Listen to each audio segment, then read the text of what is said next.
Hello, Weavolutionaries, and welcome to the Weaver's Cottage video podcast. I am Erica Jones of Weavolution.com, and I'm really excited to welcome you back for episode 4. We are going to have a whole lot of what I've been up to since episode 3, and I really hope you enjoy the show. It is still early days, so I'm probably still going to be adjusting everything, and I appreciate you coming back and sticking with me as I figure out and refine this process. So with that being said, I'm going to switch the camera views and we will get into the show. Okay, so first up, I do apologize if we discussed this in episode 3. This is a primarily hand-spun scarf that I wove for myself. Hopefully that light is a little bit better. So I really love this scarf. This scarf was woven with a variety of different hand-spun yarns that I created when I was doing a spinning study, and I'm kind of getting back into a new spinning study that will be specifically hand spinning to hand weave, and I'm really excited to bring you all some content related to that as time goes on. I literally yesterday finished weaving another hand spun scarf for my husband, but I need to do the final twisting of the fringes and etc. So this scarf has a variety of different hand spun yarns, and it basically I picked several similar colorway hand painted braids from a couple different indie dyers that I used to spin through the various different ways that you can spin hand painted braids.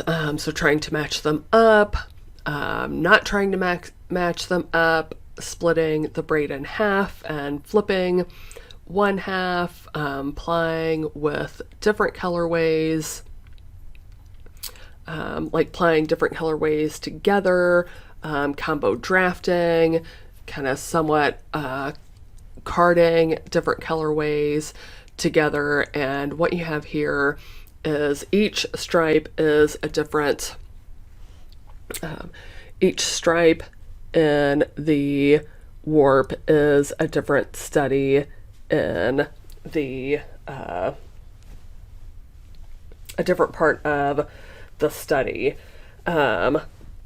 So this scarf was the majority of that study, but I did have some yarns that ended up being a little bit thicker and that didn't quite fit in the original warp, and so I created a second warp. And there are a couple differences between these two, other than the obvious that the second warp is narrow, and I used a different commercial warp to separate my stripes. You have the set is going to be a little bit different because, like I said, the second batch of yarns ended up being a little bit thicker, so I didn't want to include it in, and they just kind of didn't match up with that original warp. And in this more recent kind of sample scarf, if you will, I really, when I was doing the initial sampling for weft and weave structure, which is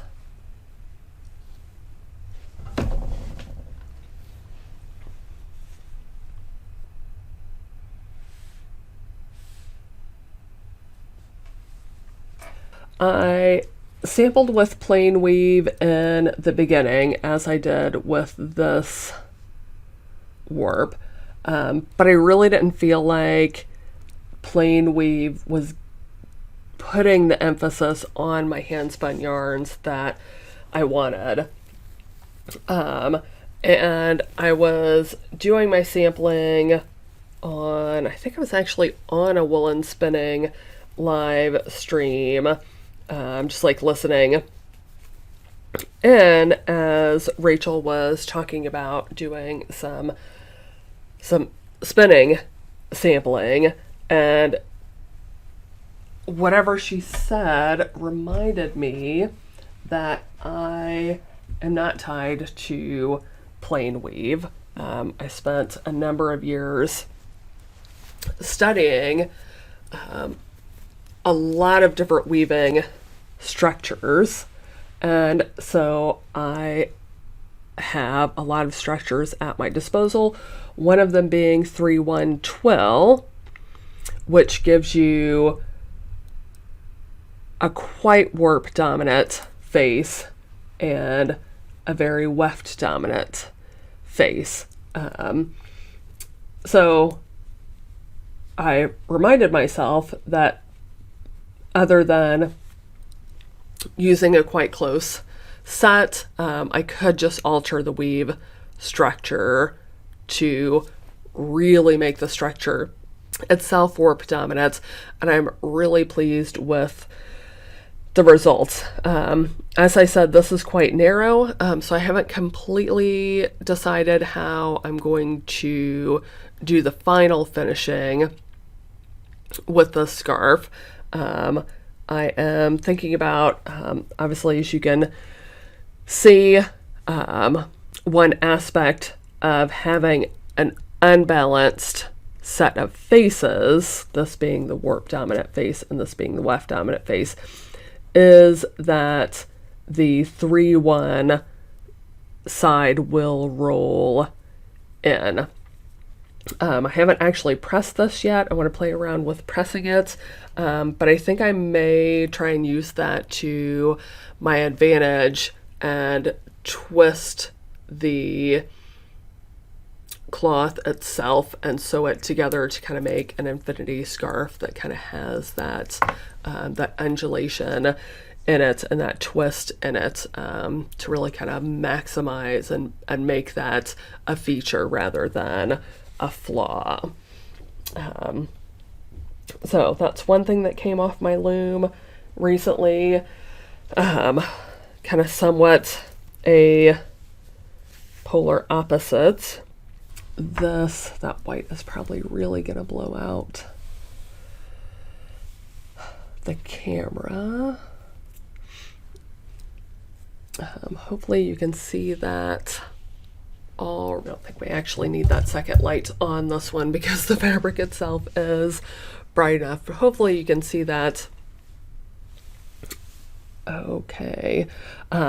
So this is 8 meters of the plain weave linen cloth that I believe I had on the loom in episode 3. It has been quite some time, so if you're coming to this later on and watching the episodes back to back, I do apologize for not being as familiar with what I talked about in episode 3.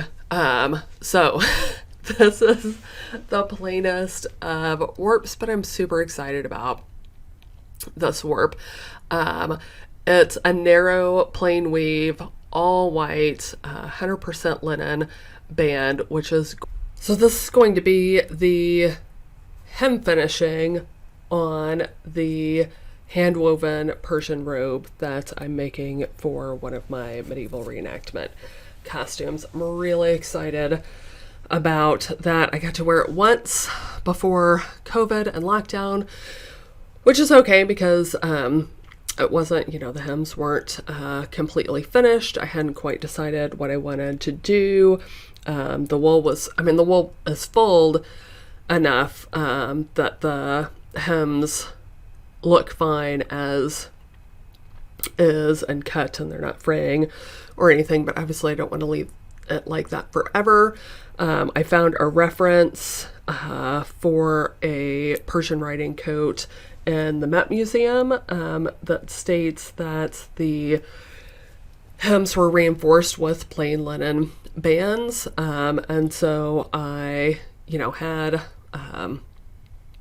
had some linen left over. Ironically, I was thinking about what I bought this linen for, which was a weaving project right before I moved to the UK in 2004. So I've had this linen almost 20 years, and this project will use up all of it. This is all that I have left on the cone, and I will use that to sew the band, that and the bit of waste yarns there. I'll just use that to sew the band onto the hems, and I'll be totally done with that yarn. So yeah, I just kind of estimated how much I will need for my hem finishing. I wove this again on my Klimokra Ideal loom, which you can see on the the front waist, because I lace on, there's very little front waist, and I think there's about 12-13 inches of back waist, which I think is about the best you can ask for. So I do still need to mangle this, and hopefully I will get to that soon, and then I can start sewing it on my robe and finally get it finished. So I'm super excited about that. Let's see. So I did want to pull out kind of two oldies but goodies, and show you just a little bit of what I talk about in my Exploring Twills class on Weaveolution.com.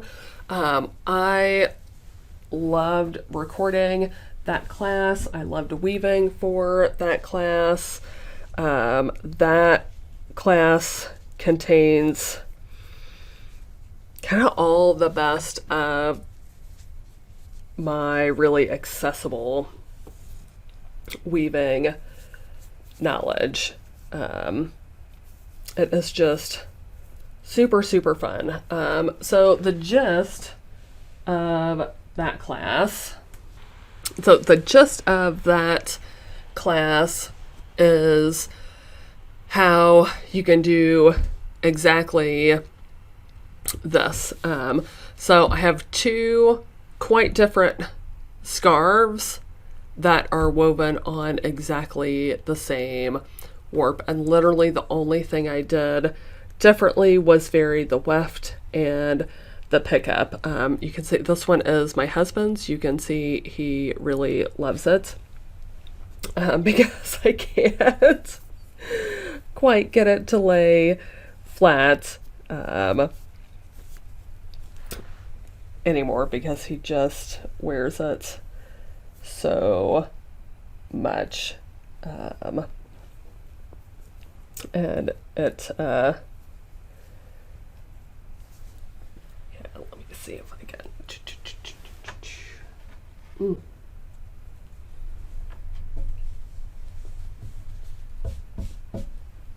there we go. I think that's gonna be the best I'm going to get. So I actually did 3 scarves out of this, but this was for my husband, this one was for my son, and the third one I wove, I gifted to my father, who lives in the States, so I couldn't get that for the recording very easily. And these were actually woven on 8 shafts straight draw threading. And I love these because they show with how with a lift plan you can take something super simple like a straight draw warp with some stripes and really add some incredible interest and life using the lift plans. This is some quite nice cotton, so it's nice and smooth, so you really get some nice definition going on in the weave structure as well as in the stripes, and these were really fun to weave up. Yeah, if you want more information on how to take one warp and change it up, please sign up for my class, Exploring Twills, on Weavevolution.com. It's a great class. It's probably a slightly different format than I think what we've become used to in the last year or so, but I think you will still really enjoy it and get a lot out of it. The class comes with its own group on Weavevolution.com, and I would love to have more students in there participating and having some great discussion. It is really super fun. So I talk about basically the explorations that I did that allowed me to weave these 2 projects, and how you can weave over 75 different designs on a simple straight draw threading. The class focuses on 4 shafts, so you don't have to have 8 shafts to take the course. The 8 shafts kind of open up the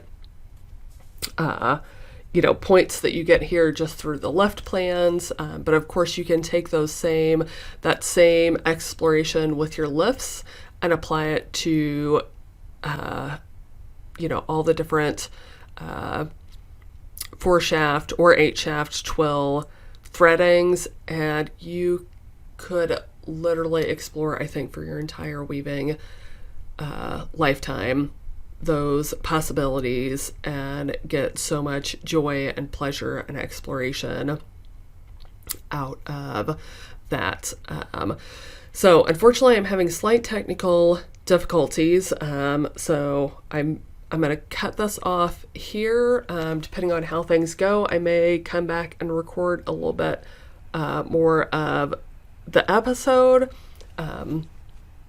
But if this ends up being the end of the episode, thank you so much for joining me for episode 4, and I look forward to seeing you around Weavevolution.com. And if you really enjoy this and are interested in more in-depth explorations that I'm doing and sharing, please go over to patreon.com/Weavevolution and become a patron. I have just redone the patron levels. I have restructured them based on the guild level, so you can join if you're just beginning and you want to know more about the basics of weaving. You can sign up at the basic level. If you feel like you have the basics on lock and you're ready to do a bit more exploration in structures, we have a journeyman level, and then we have the master weaver level, where I'm going to talk really in depth about my design and sampling process and really get into some nitty-gritty of the weaving process. So thank you so much for tuning in and all your support. Thank you and have a great day.